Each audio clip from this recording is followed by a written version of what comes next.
જૂનાગઢના ગોકુલનગર વિસ્તારની ઘટના કે જ્યાં પહેલા માળેથી 2 વર્ષનું જે બાળક નીચે પટકાયું છે કે બાળકને સારવાર માટે હાલ રાજકોટ ખસેડવામાં આવ્યો છે, જ્યાં ગેલેરીમાં રમતા રમતા બાળક નીચે પડ્યા હોવાની માહિતી સામે આવી છે।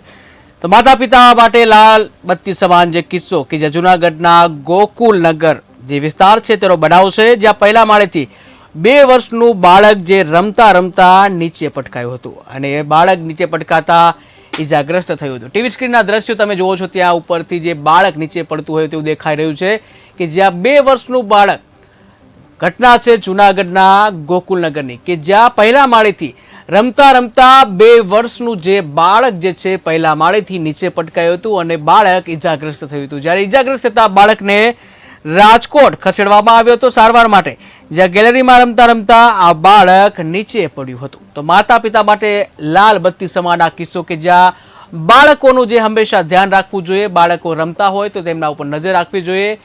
જો બાળક ઉપર નજર રાખવામાં ન આવે તો બાળક રમતા રમતા ક્યાંક નીચે પણ પડવાના કિસ્સા બને છે, ક્યારેક બાળકનું મોત પણ થઈ શકે છે। ત્યારે વધુ એક ઘટના જે છે જૂનાગઢના ગોકુલનગરમાં બની કે જ્યાં રમતા રમતા 2 વર્ષનું બાળક પહેલા માળેથી નીચે પટકાયું હતું।